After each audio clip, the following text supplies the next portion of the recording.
Right, diving deep today into charity and salvation. Heavy stuff. Yeah. But fascinating.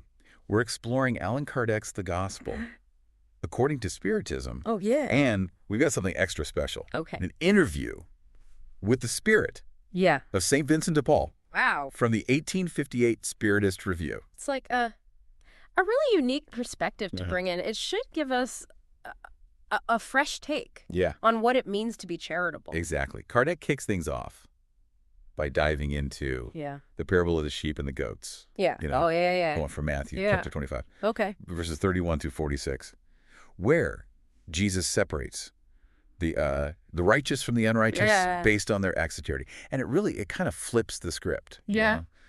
On how a lot of people think about salvation. Yeah. It's not about being super devout or following every single rule. It's about how you treat others, especially those in need. It's like actions speak louder than words. That's what the parable's getting at. And it's even more interesting, cause the parable never even mentions specific religious beliefs. Right. Like it's suggesting compassion, caring for others.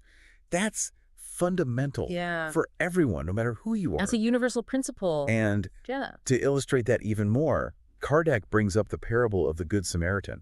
It's a powerful story about this man who gets robbed, left for dead, and who walks by. A priest, then a Levite. Okay. Both religious figures. Right. But the one who stalks to help, shows compassion, is the Samaritan. And that's important because at that time, Samaritans were seen as outsiders. Outsiders. Yeah. Even heretics by some. Yeah, it really challenges us to think about who we see as good, who deserves our compassion. It makes you think, like, are we limiting our own compassion? Yeah. Based on societal or religious boundaries. Exactly. Are we really loving our neighbor as ourselves? And Kardec, he doesn't stop there. He makes a bold claim, saying charity isn't just one condition for salvation. Oh, wow. But the only condition, he points out, that throughout the Gospels, Jesus is emphasizing charity and humility as the path to salvation. So he's saying, like, the final judgment, it's not necessarily a literal event, more like a metaphor for this idea that helping others really matters in the grand scheme of things. This makes me wonder, though, how does this interpretation resonate with different belief systems? What are the implications for those who have different views on salvation and the afterlife? I mean, that's a really complex question, but it's definitely worth thinking about. It challenges us to rethink our assumptions, to consider the universality of this emphasis on compassion. Okay. So Kardec then digs into another passage from Matthew, chapter 22, verses 34 through 40, where Jesus says, the greatest commandments are to love God and love your neighbor. Yeah.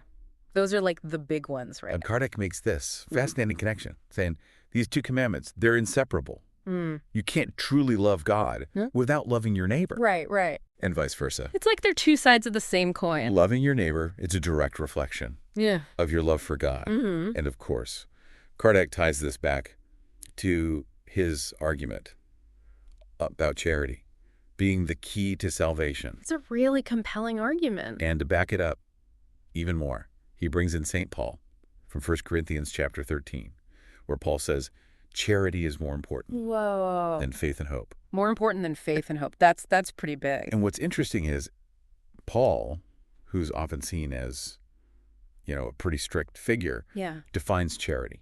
Not simply as giving money, but as a way of being. Way of interacting with the world that's rooted in kindness and benevolence. He's going beyond just outward actions. It's about an inner quality. And this leads us to the interview with the Spirit, St. Vincent. Okay. And echoes this idea that charity is multifaceted. It's more than just giving money. It's about a deep and genuine love for humanity. It's about seeing the humanity in everyone and responding with love.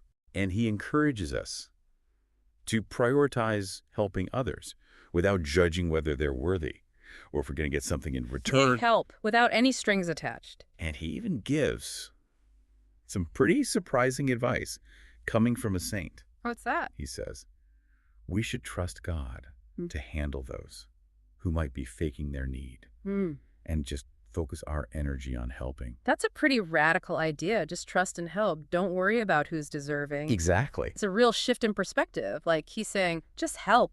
Don't overthink it. Let a higher power sort it out. Yeah. And St. Vincent de Paul, he also digs into the motivation behind our actions. Like he compares those who are consistently charitable with what he calls occasional benefactors. It's about more than just a one-time thing. It's got to be a part of who you are. Right. It's like weaving generosity into your life, not just like doing a good deed every now and then to make yourself feel good. And he warns us about giving just to show off or to get something back. He calls it ostentation. Yeah. It's kind of like what Jesus taught about doing good deeds in secret. It makes you wonder, though, how much of our giving is about wanting recognition? Yeah. Or getting praise? Like, how can we make sure that what we give, it comes from a place of pure compassion? It's a constant check-in, right? Yeah. Making sure your heart's in the right place. And St. Vincent de Paul, he goes even further. He says charity should be universal. Like, it should go beyond your personal opinions, who you vote for, even friendships. He really pushes us to consider those tough situations. Like, imagine you had to choose between saving a friend or an enemy. Who would you help? It's tough, but it makes you confront your biases, the limits we put on our compassion. It makes you think about how we can extend that charity to everyone. Everyone, regardless of how we feel about them. Even if we don't like them. Especially if we don't like them. He ends by urging everyone to join forces, to work together, to really make a difference. He leaves us with this really powerful call to action. Be united, love one another, according to the precepts of Christ. It's a good reminder that we're all in this together. For me, a big takeaway from all this is that disconnect between how we act religiously and how we practice real charity. Like rituals and pronouncements, they're meaningless. Meaningless. Unless they come with compassion and action. That seems to be the message from both Kardec and St. Vincent de Paul. It's a message that speaks to a lot of different faiths, a lot of different spiritual traditions. Makes you wonder, yeah, how often do we get caught up in all those rules and rituals and lose sight of the essence of what it really means to live a spiritual life? That's a big one. How do we make sure our actions actually line up with our beliefs? Yeah. Speaking of actions, I was really struck by St. Vincent de Paul's point about not judging who's worthy of help. Right. Like, who are we to decide who deserves compassion? He basically says, let God handle the judging. Just focus on helping. It's a tough one, but he's got a point. It's about trusting that there's something bigger at play. And our part is just to be compassionate, not to overthink everything. Not being naive, but recognizing that everyone has value, no matter what. And it brings us back to faith. Both Kardec and St. Vincent de Paul seem to say, true faith, it's not just about believing. It's about living those beliefs. Putting your faith into action. Exactly. Right. It's got to be more than words. And this idea of a just world, a compassionate world, that's where things get really interesting. Because if we really believe that charity is the key to salvation, well, that has huge implications. Not just for individuals, but for the whole world. It makes you ask, are we building a world where everyone even has a chance to be charitable? Yeah, like, do our laws, our economic policies, do they reflect that? These are big, challenging questions. They are. But if we really want a world based on compassion, we got to face them. And this brings us back to what St. Vincent de Paul said about united charity. Working together. Amplifying our efforts. Yeah. It's a good reminder that we don't have to do this alone. And that even small acts of kindness can make a difference. Right. Like, just offering support can change someone's life. Exactly. So it's not just about those random acts of kindness we do sometimes. It's like a whole different way of looking at things, how you live your life. It's about realizing we're all connected, Yeah. And what was really cool, both Kardec and St. Vincent de Paul, they're saying it's not just about, like, being nice. It actually helps us grow spiritually, too. Yeah. Like exercising your soul. The more you give, the more you understand, the more forgiving you are, well, you just become more aware. So we're helping others and helping ourselves become better at the same time. Right. Everybody wins. But how do we, actually live this way? It's kind of hard to put into practice. Well, think about it this way. Think about, the way things are set up. Our society, Do our laws, our policies, do they actually help people be charitable? Do they support those who need it? Whoa. Those are some big questions. They are, but they're important. If we're serious about compassion, we got to look at the whole picture. You can't just say be charitable if the system makes it impossible. You're totally right.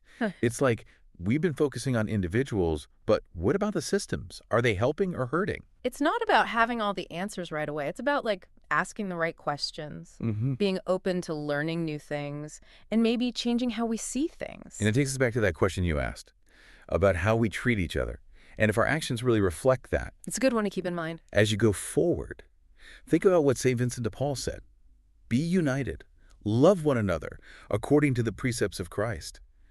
We can do this. We can help each other, make a real difference. And don't forget, those little things matter. A smile, listening to someone, helping out, it can change someone's whole day. So remember, you have the power to make things better. It starts with you. Keep asking those tough questions. Keep learning. Keep making the world a little brighter, one act of kindness at a time. And that's a wrap for our deep dive.